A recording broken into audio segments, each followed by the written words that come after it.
Rick Santorum.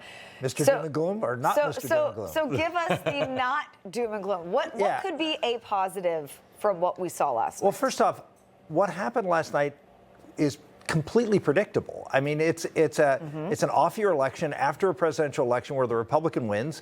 In New Jersey and Virginia, historically, the Democrats win. When a Democrat wins historically in New Jersey and Virginia, Republicans either win or do a lot better. And so if you would look at number one, number two, the Democrats outspent the Republicans dramatically in both races. All right. Number three, the government shutdown in DOJ, particularly in Virginia, was really a very big negative. Again, I think both states sort of reverted back.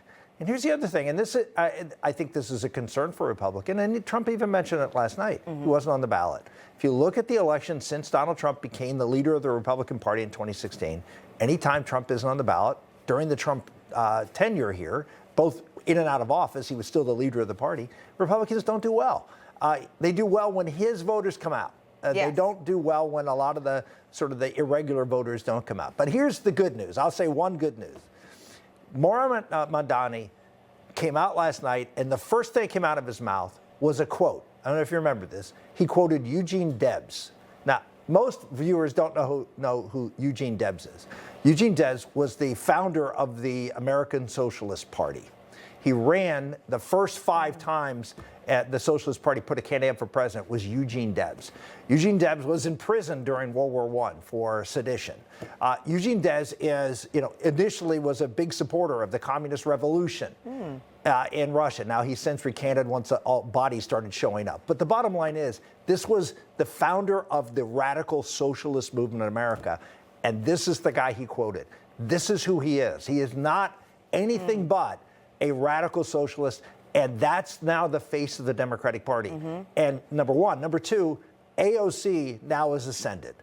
That was her candidate, the biggest race in the country. She won it, and I think you now see the birth of an AOC presidential race coming up.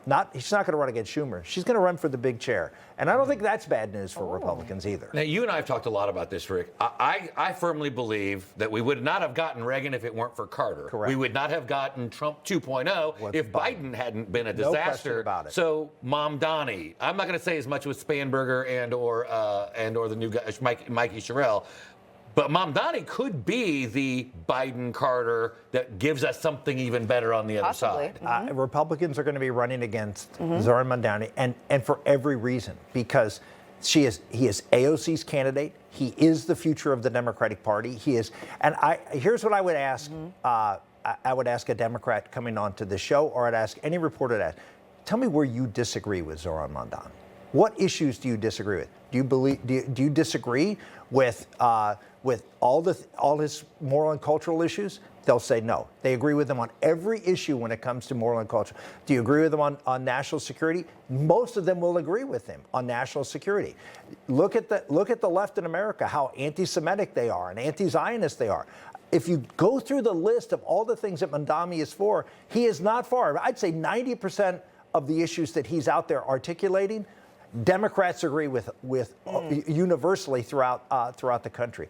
I think it points out how far the party overall is, because they're not that much different. Remember, Bernie Sanders is the leader of the intellectual leader of the Democratic Party. All the candidates who ran for president last time around all bowed to Bernie and agreed with all of the Bernie craziness. So I'm just saying, this is who the party is. Now you have a face for it. Information. Truth is freedom. Is Newsmax. It's real news for real people.